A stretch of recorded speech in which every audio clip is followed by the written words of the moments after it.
মাত্র ৬ মাস আগেও দক্ষিণ কোরিয়ার ভবিষ্যৎ নিয়ে অনেকেই ছিলেন শঙ্কিত। সেনা অভ্যুত্থানের গুঞ্জন, রাজনৈতিক অস্থিরতা আর অর্থনৈতিক মন্দা যেন দেশটিকে নিয়ে যাচ্ছিল এক অনিশ্চিত পথে। আর ঠিক এই সময় এক ব্যক্তি উঠে এলেন আলোচনার কেন্দ্রবিন্দুতে, যার নাম লি জে মিয়ং। দক্ষিণ কোরিয়ার প্রেসিডেন্ট নির্বাচনে জয় পেয়েছেন বিরোধী দল ডেমোক্রেটিক পার্টির প্রার্থী এই লি জে মিয়ং। নির্বাচনে জয়ী হয়ে দেওয়া ভাষণে লি জে মিয়ং দেশ পুনর্গঠনের অঙ্গীকার করেছিলেন। তিনি বলেন, আমার সরকার অর্থনীতির পুনরুদ্ধার এবং কোরীয় উপদ্বীপে স্থায়ী শান্তি প্রতিষ্ঠার জন্য কাজ করবে। কিন্তু কে এই লি জে মিয়ং? দক্ষিণ কোরিয়ার রাজনীতিতে একজন বিতর্কিত নেতা তিনি, একাধিক মামলার আসামিও, আর এখন দক্ষিণ কোরিয়ার নবনির্বাচিত প্রেসিডেন্ট। লি জে মিয়ং এর রাজনৈতিক যাত্রা শুরু হয় সাধারণ মানুষের প্রতিনিধি হয়ে। প্রান্তিক জনগোষ্ঠীর পক্ষে সোচ্চার লি ছিলেন কট্টর সামরিক বিরোধী। তিনি বিশ্বাস করেন, রাজনীতি মানেই মানুষের পাশে দাঁড়ানো।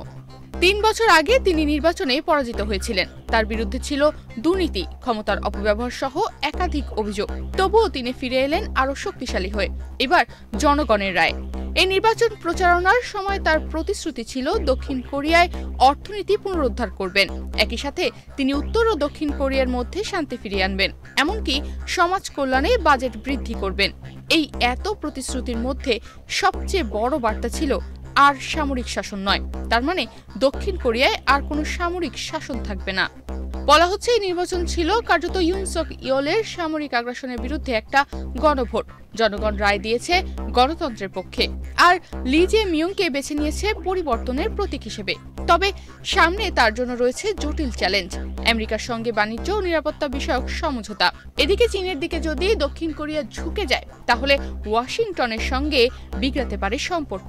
উত্তর কোরিয়ার পারমাণবিক হুমকি আর আমেরিকান সেনা প্রত্যাহারের পরিকল্পনাও একাধিক প্রশ্ন তুলছে। একজন বিতর্কিত নেতা যখন জনগণের আস্থা অর্জন করে রাষ্ট্রের শীর্ষে ওঠেন, তখন ইতিহাস তৈরি হয়। লি জে মিয়ং কি সেই ইতিহাস করবেন? সামাজিক যোগাযোগ মাধ্যমে এখন নেটিজেনদের মনে প্রশ্ন জাগছে, লি কি পারবেন কোরিয়াকে আবার স্থিতিশীল পথে ফিরিয়ে আনতে, নাকি রাজনৈতিক বিতর্ক আর আন্তর্জাতিক টানাপোড়েনে তার সরকার পড়ে যাবে চাপে?